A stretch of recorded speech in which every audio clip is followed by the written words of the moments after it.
कभी कभी हमें जीवन में अकेले लड़ने की आवश्यकता होती है। यह कहानी एक ऐसे लड़के की है जो अपने लक्ष्य की ओर आगे बढ़ने के लिए अपनी अकेलापन को एक सुनहरा अवसर बनाता है। एक समय की बात है, एक छोटे से गांव में एक लड़का रहता था। वह बहुत सपने देखता था और अपने लक्ष्यों की प्राप्ति के लिए प्रयास करने का निरंतर जुनून रखता था, परंतु उसके पास न कोई साथी था, न कोई गाइड करने वाला। उसके परिवार में भी उसकी सपनों को समझने वाला कोई नहीं था। इसलिए उसे लगता था कि वह अकेलेपन की जंजीरों में बंद है और उसके सपने अधूरे रहेंगे। फिर भी उसने निरंतर मेहनत की और अपनी आत्मविश्वास की आवाज को बुलंद किया।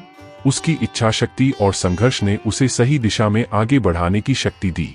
एक दिन उसे अपने गांव के बाहर एक पुस्तकालय का पता चला।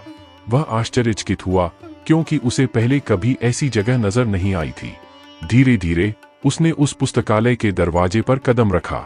वहां जाकर उसने देखा कि लोग पुस्तकों के बीच खोए रहते हैं और वहां की शांतिपूर्णता और ज्ञान के वातावरण ने उसे संतुष्ट कर दिया।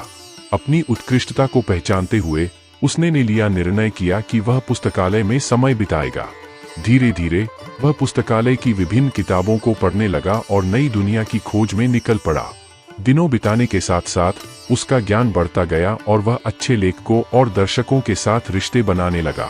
इसी के साथ उसने लिखने का भी मन बना लिया। उसने कई लेख लिखे, जिसमें से उसका एक लेख प्रकाशित हुआ और उसे अवसर मिला अपने लेखकीय कौशल को दुनिया के सामने प्रदर्शित करने का। वह लड़का जिसने कभी अकेलापन को एक रुकावट समझा था, अब एक प्रेरणादायक उदाहरण बन गया। लोग उसे मान्यता देने लगे और वह लड़का अपने लक्ष्यों की ओर अग्रसर होने में सफल हुआ। इस कहानी से हमें यह सीख मिलती है कि अकेलापन को एक सुनहरा अवसर बनाने के लिए हमें संघर्ष करना चाहिए। हमारी संयमितता, समर्पण और मेहनत हमें अपने लक्ष्यों की प्राप्ति की ओर आगे बढ़ा सकती है।